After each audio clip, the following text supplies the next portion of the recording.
เอาขึ้นรถนี่ถูกนี่ถึงรถอยู่โอ้ยู่ได้พี่น้องเนาะตกลงใช่ยู่หรือใช่อันครับนี่เพิ่นเนาะทางแม่6ตัวเด้อพอ3ตัว6ตัว2ตัว3ตัวลูกหลานถือนะปู่เอ้ยนี่ก็มาจุดธูปแล้วบ่เลยบางข้อบ่บอกเนาะใช่โอ้ไปนี่เอาจะโลกเลยโอ้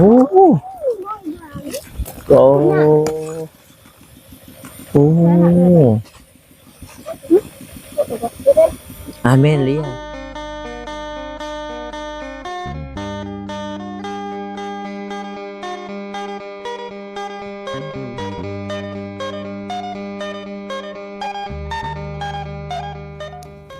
โลเช็คก่อนเมื่อมันดังอีดอยู่พี่น้องเนาะนี่แทนนี่เจ้าก็ได้เชื่อพอดีเลยจะมาเฮียเอาพี่น้องเลยเนาะมาต่ออีกคลิปพี่น้องป้าตัวบัวสิลงคลิปตัวทีน้องน้อยไปยืนชื่อต่อคิวเป็นแม่ค้าน้อยขายห้านแคมทางได้มันเป็นง่ายพี่น้องผู้ดีเบิด50,000ลงคลิปเบิ้งหน่อยอืดรีคลิปนี่มัด5 บัตรเนาะลงทุนไป5 บัตรคลิปนี้สิได้บ่อัน2 เหรียญได้บ่ได้เบิ่งให้เด้อจ้ะพี่น้องเด้อก็อืดแห้งเลยพี่น้องเนาะมีแต่ว่าจังใดก็ขอกราบทักทายสบายดีกับผมพี่น้อง FC กันเบิดสู่คนพี่น้องเลยเพราะว่าอยู่ทางฝั่งลาวฝั่งไทยหรือว่าทางต่างประเทศนำการยินดีต้อนรับเข้าสู่ช่องของภาษาบ้านเฮาคือเก่าเนาะพี่น้องเนาะคลิปนี้ก็สิมาให้น้องน้อยจุดธูปเนาะตามคำเรียกร้อง FC ขอมาพี่น้องเลยก่อนสิยังใดขึ้นโค้งหลังคาบ้านใหม่เฮือนงามพี่น้องเนาะแต่ว่าสังกะสีน้องน้อยเพิ่นหัวหน้าแมทได้พี่น้องเลยหน้าแมทของเวียดพี่น้องเนาะก็คือบอต้าเคยโทรถามนะของเวียดแต่ว่าเกรดดีพี่น้องเนาะค่ะมันโมเมนต์ว่ามันอยากอ่อนคือว่าง่ายๆกับตามราคามันแหละพี่น้องเนาะคุณภาพมันนั่นแหละมันให้มันชอดให้มันหัวไว้มันก็บ่ชอดบ่หัวไว้แต่ว่าสีมันนั่นมันบ่ทนทำของไทยเนาะสีมันบ่ทนทำของไทยแต่ว่ามันก็ได้หลายปีอยู่กับบริตัวมันได้เนี่ยเพิ่นก็บอกรถเพิ่นก็บอกอยู่ว่าของเวียดแต่ว่าเกรดดีพี่น้องเนาะของเวียดแต่เกรดดีแต่ของไทยน่ะมันสิหอมเด้มันสิบ่กว้างมันหนากว่าบ่เรื่องหนาเรื่องบางมันก็ซ้ำๆกันแต่ว่าเนื้อสังกะสีเนื้อเล็กหรือว่าสีของสังกะสีนี่มันสิตายสีไว้เนาะสมมุติว่าของเวียดซะของเวียดได้5-6 ปีสิได้10 ปีแต่ของไทยมันก็สิยืด15หรือ20หรือว่า10-20 ปีสินะมันจังสิคอยเฒ่าคอยมองแต่มันก็บ่แม่นที่ว่านี่ดอกโอ้มันตัวน้อยๆเฒ่าผู้ใดนี่ก็ได้ถ้าว่าบ่มันบ่เฮ็ดหยังมันแบบลุมันหัวแบบบ่ตอกสังกะสีชอดอย่างพอผลึกมันก็บ่ได้เปลี่ยนง่ายขนาดนั้นดอกแต่ว่าเรื่องมันเศร้าเรื่องมันตายสีมันก็เนาะมันถึกแดดถึกฝนมันก็อิงตามกาลเวลาถ้าว่าหมอ150 160ขึ้นไปมันก็ทนแน่พี่น้องเนาะมันก็สิได้หลายปีแน่คือบอต้ามาใส่เฮือนบอต้านั่น160พี่น้องเนาะมันก็เป็นของทางอย่างมือกล้องเขาไม่เขาตาบาดนี่ครับโอ้เฮ็ดบาดนี่ตรงไงเฮ็ดได้ออกได้บ่บาดเฮ็ดเอาเองได้บ่คืออันนี้นะเขาเอาตามงบพี่น้องเนาะแต่ขนาดงบสำนี้ก็ยังบ่อยากเกือบได้นี่เกือบบ่อยากพอได้นี่ว่าตัวเนาะเด็กนะ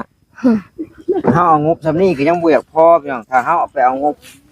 แผ่น160 150ขึ้นไปค่าสร้างอีกได้บัดได้รอถ่าสร้างอีกจักย่ำได้อีกยืดเนื้อไปอีกทีนะโดยแต่ว่าเนื้อสังกะสีนั่นมันก็แข็งทนทานอยู่อย่างเนาะคือเพิ่นเว้าแหละมันก็เป็นเกรดหนาสินะเป็นเกรดหนาอยู่อย่างเนาะพอเพียงแต่ว่ามันเป็นของเวียด นับเอาแล้วนี่ปีนี้ปี2000เท่าไหร่นี่26 โดย นับเบิ่งจักเจ้าก็จื้อไว้เอาแล้วมันสิประมาณจักปีเนาะมันจังสิเฒ่าเอาสวัสดีเด้อ สวัสดีอย่าไป หลังจากที่พ่อตาเคยเห็นชาวบ้านเพิ่นเอาไปมุงหรือว่าเคยช่วยเหลือหลายๆเขตหลายๆครอบครัวกันก็ยังบ่เป็นหยังได โดย เพื่อนชาวตอกชาวต้าน่ะเห็นบ่เรียกว่าทีเดียวได้เฮือนน้องหมอกน้องโมน่ะมันก็บ่แม่นสิว่าโอ้ยเดี๋ยวนี้เนาะคักแล้วพี่น้องเป็นแบบนี้ก็ได้มีแต่ว่านี่แหละมื้อแรงพ่อเจ้าบ่ทันฮู้เลยนี่แล้วเราถามออกอันสิเอาช่างอันมุงมาบ่เราสิออกมานอนแล้ว ต้องได้บอกเราได้เนาะเดี๋ยวเราบ่ฮู้เราบ่มาได้นี่นั่นสิออกมาจอดบ่เลยออกบ่ แล้วพัดชัยออกมานอนรถแบบนี้แล้ว นั่นน่ะเราจะออกมาอยู่สิเนาะเป็น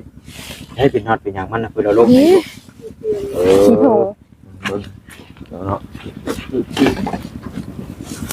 คือน็อตโอ้น็อตนี่ก็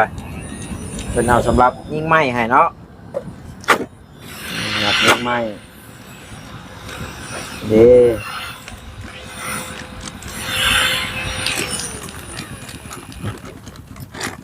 นี่พี่น้องเนาะมียางกันเรียบร้อยพี่น้องยางกันให้เรียบร้อยแล้วพี่น้องเนาะบางคนบางคนเพิ่นก็บ่ใช่พี่น้องตัวนี้บางคนนะเพิ่นสิจังได๋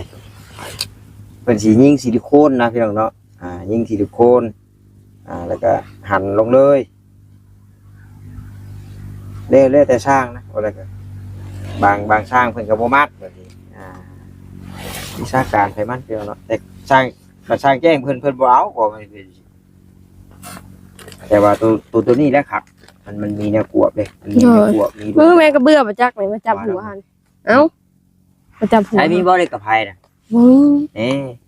มือยังจุดนะ บ่นะมื้อนี้ก็ยืมแล้วขี่รถจักรก็ยืม ขี่รถจักรโอ้ขี่จักรได้ให้ขี่รถแล้วบ่ขี่บ่ได้เลยมื้อนี้แหละสิมื้ออื่นยังชื่อมาเลยเนาะ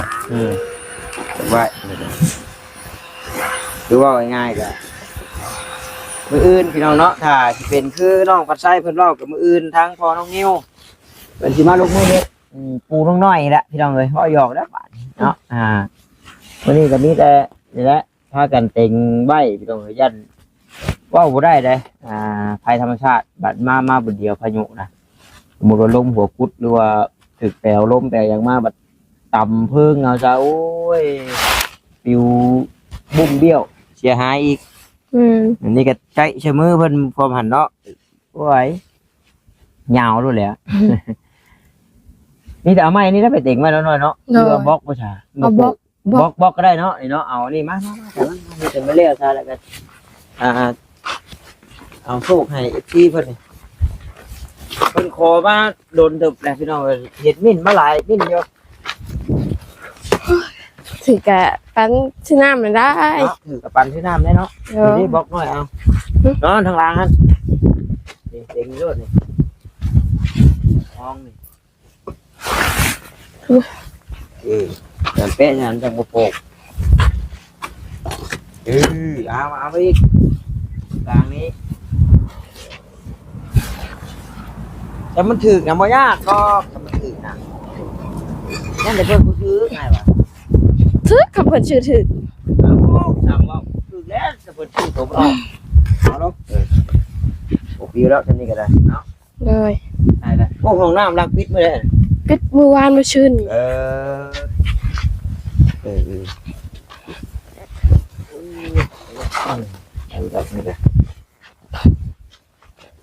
นาได้พี่น้องเนาะนาได้เล่นโอนาได้นา120 บาทพี่น้องเนาะ120 บาทหรือว่า120 บาทเรื่องนาของเวียดกับของไทยนั่นนาพอๆกันแต่เว้าเรื่องคุณภาพของสีแล้วก็เว้าเรื่องเนื้อของเล็กสังกะสีเดี๋ยวเนาะจะอีถามเป็นมันจะประมาณนั่นแหละ แต่ว่าทนคือกันเนาะทนคือกันหลายคนก็เอาเดี๋ยวสิแหละพี่น้องเอ้ยเนาะเอาละมีแต่พากันไปยืมเล็กกับไฟเอาแล้วเจ้า เนาะ เจ้าไปคนเดียวก็ได้นี่ขี่จักรไปนี่ มาทำได้ว่า โอ้ได้แล้วคนเนี่ยอยากเก่งก็ลงคลองลงห้องก็ได้เดี๋ยวเล็กกับไฟบ่ตาไว้ทางถือมาหรือว่ารักยังมีไฟตรวจเสียดอยู่บ่แท้นี่น้อยน้อยแต่ว่ายังมีจังเป่าเด้อ แต่มื้อชื่นมื้อนึงนี่พุ่น โอ้ยเราไม่เชื่อ บ่แล้ว ลายมือเนาะ น้องนิวก็ไปมาแต่เก่าทำน้องนิวมามีอยู่ขอไปย่างดอกเดี๋ยวไปยืมเอาคือว่าเอาตามอันนี้เราบ่สน้อย โดย เอ้ยลักขี้คาดไปยืมโดยไปขี้คาดไปยืมโดยกันเนาะนักหน่อยเพิ่นสิว่าขี้คุยพี่น้องเอ้ยเนาะนักหน่อยสิว่าโอ้บอกว่าตาคือบ่นี่ว่าซั่นเพิ่นบ่ใส่ใจเบิ่งคลิปให้คือคลิปบัดขอมาทำนี่ชื่อก็บ่เฮ็ดให้หวังนะเบิ่งพี่น้องเนาะเพิ่นแน่พอเพิ่นได้รุ่นนำน้อยบัดเพิ่นฝากเงินมาซื้อหมูกระทะอีกเฮ็ดได้กินเนาะอันก็แนวก็กินแนวเพิ่นฝากมาเนาะไปพอแล้วก็ขี่ไปเอาไปเด็กพายไป เอาไว้ก้นใหม่นะ เสียอะไรอยู่ดอก ลองเบิ่งเอาลองเบิ่งก่อนพี่น้องเนาะได้อยู่ดอกใกล้ๆนี่ขี่หมุนไปนี่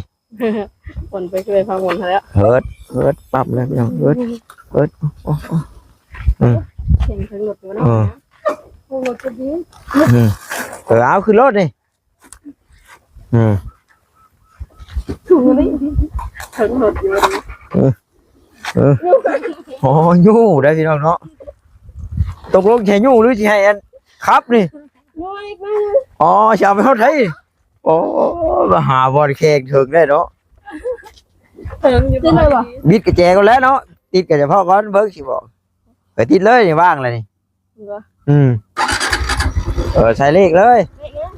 เลขหนึ่งแล้วเลขหนึ่งเลขสองแล้ว ไปหนาแล้ว โอ้ไปหน้าแล้วเลขหนึ่งนี่เลขสองอีกก็ได้บัตรหนึ่งไปเอาเลขอันนึงก่อนเดี๋ยวโอ้ย ถอยเด็กหนึ่งก่อนไปละ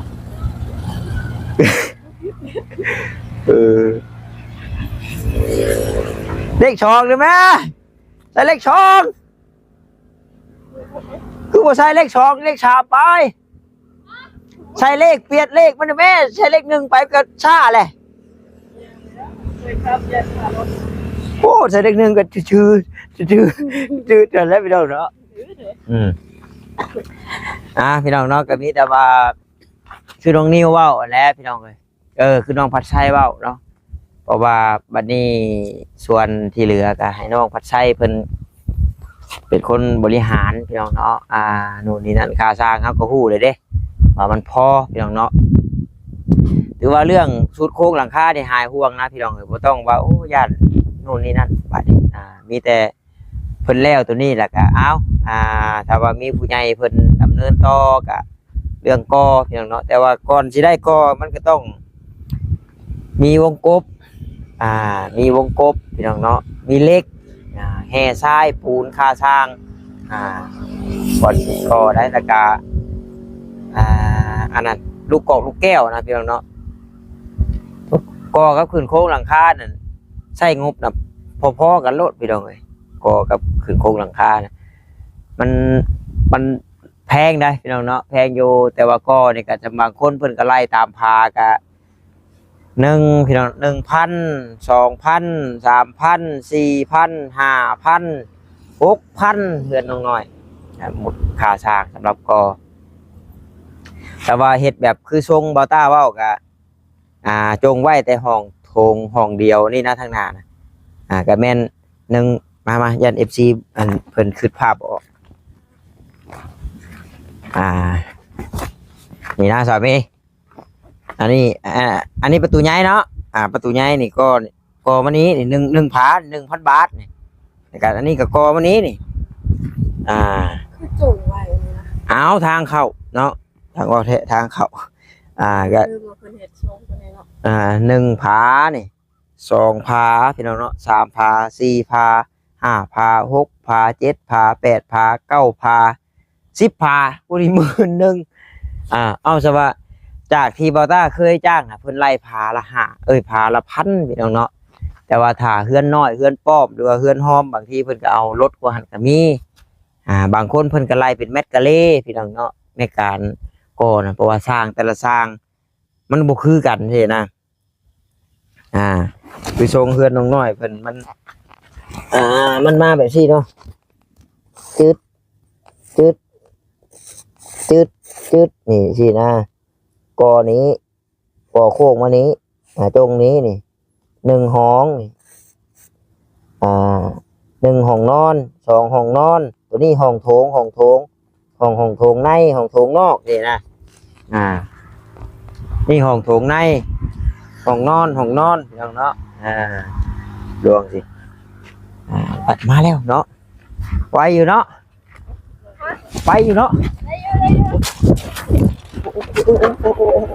เป็นข่าวบุทึกลงขึ้นแล้วโอ้ห่าทุกไอ้บาดนี่เฮ็ดโอเคได้อยู่บ่ได้อยู่ ได้กันจุดแล้วฉันเอาบ่ได้เฮ้ยเอาเฮือนแล้วบ่ได้ใส่ก็ได้เนาะก็ได้ดอกขอเพียงแต่ว่าน้องน้อยเป็นคนขอเพิ่นว่าเนาะนั่นแหละเพิ่นว่าเคยเฮ็ดหอมคือน้ำอบอยู่เจ้าก็ หอมตัวเก็บเอาไปใช้เด้อเอา4 อันพอซะและเนาะเคยเอาซีน้อยหอมดิหอมเลยมันเป็นแนมหาไปได้เพิ่นไปว่าไทยถูกก็ดีคือถูกไปเลยหอมได้เอาทูบหอมเนาะตัวกระพังชื่อบ่หอมเก็บกินแบบนี้เนาะนี่หอมจนคนละหอมเลยบัดนี้แหละจ้ะไปโชคไปแท้มื้อมันก็จูดกินหอมถูกอันก้อนแก้วมาแล้วก็หอมแล้วกินหอมจ้ะเสือเอาอันเบิดเอาได้โต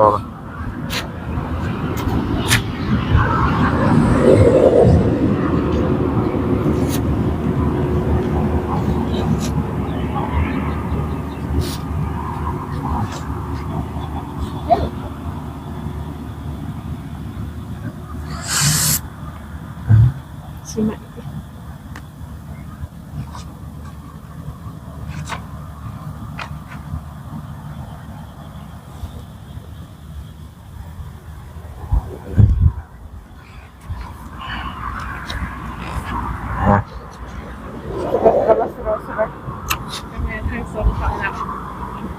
จะไม่ได้ชอบเข้ามาเดี๋ยวเนาะพอดีแล้วให้น้องน้อยเพิ่นบอกเลยว่าสิมาเฮ็ดเฮือนเฮ็ดชานสร้างเพิ่นสิมาเฮ็ดนี่แหละไปเสียบไว้นี่แหละนี่บอกว่าได้กับแนวใดมันดีก็บ่เอาแหละเอา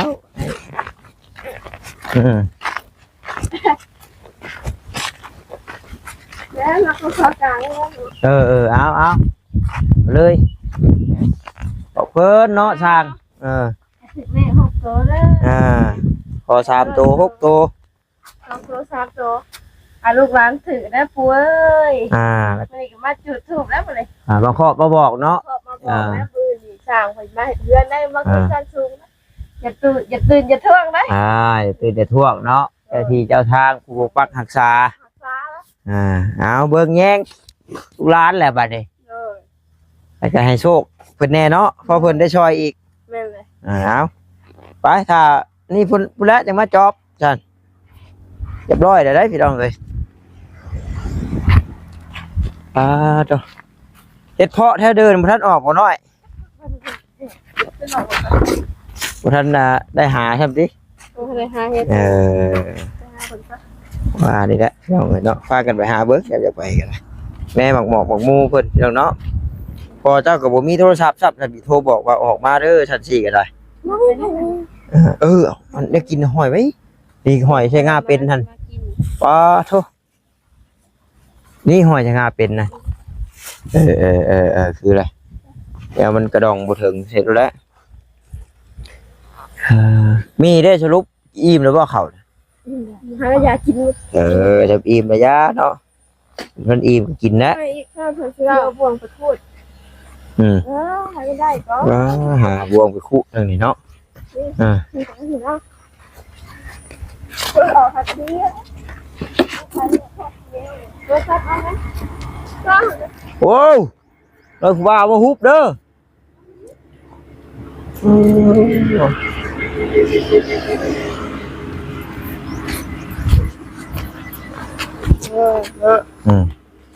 ป้าพี่น้องเลยเนาะหลังจากไหว้สังกะสีแล้วก็จุดธูปป้าไหว้พี่น้องเนาะเดี๋ยวฮะโอ้ยบ่ทันเปื่อยดอกเดี๋ยวสิพาพ่อแม่พี่น้อง FC กลับมาเบิ่งพี่น้องเนาะเดี๋ยวจะพา FC กลับมาเบิ่งว่ามันสิออกบ่พี่น้องเอ้ยว่าสิออกเลขตัวใดแบบใดเฮ็ดหยังอ่ะนะโอ้เฮ็ดคนทางแซ่บได้ดอกน้อยมัน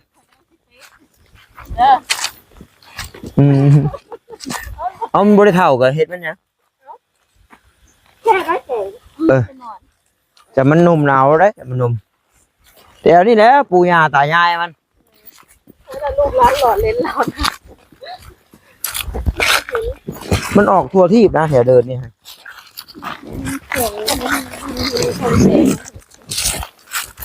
น่ะไปหากับน้องน้อยนั่นพอได้อ้อมือน่ะ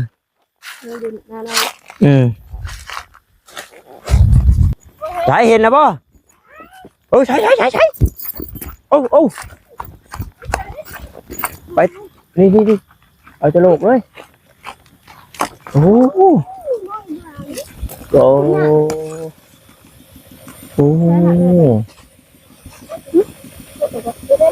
อ่านเมนลีฮะ ลูกมันน้อยๆนะ เอ็ดบานพี่น้องเอ้ยหุ่มแล้วบานโอ้ ไปตองใส่กันเลย โหหยิบมาเลยเนาะเป็นจะโลกแต่ไม่ได้เห็นดอกนึงได้นะมันอยาก นี่ตัวคนเท้านะ นี่ว่าตาก็เห็นเพื่อนนี่ ตัวดอกว่ามันต้องอยู่จุ่ม นี่กันนี่ เห็นว่ามึง นี่ มาหาคนเก่าปะมึงบ่เห็นมาหาคนเก่าปะหมูมันยังอยู่นี่แหละ จะแถวเถียงแล้ว แถวเสียงแล้วก็เจอใหญ่ขึ้นแล้วนี่โอ้ย โอ้แม่นบ่โอ้ดอกใหญ่เลยนุน้องน้อยมาเด้อเพิ่นนี่เด้อ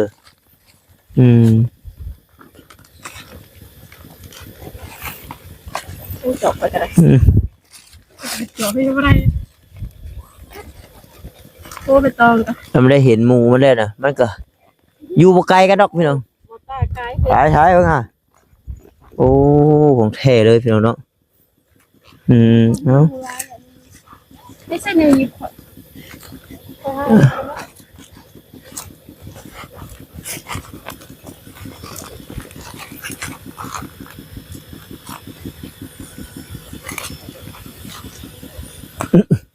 หายเพราะมันต้องก้มเลยได้พี่น้องเนาะนานเพิ่นเหยียบนาน แต่เถอะเลยผมกับมีคนหัวใจด้วยก็เลยโทรมาจ้ะ อ้าวใช่เนาะมีใจเนาะหูเนาะ เอาถุงอันนี้ขนมใบใส่ค่ะแม่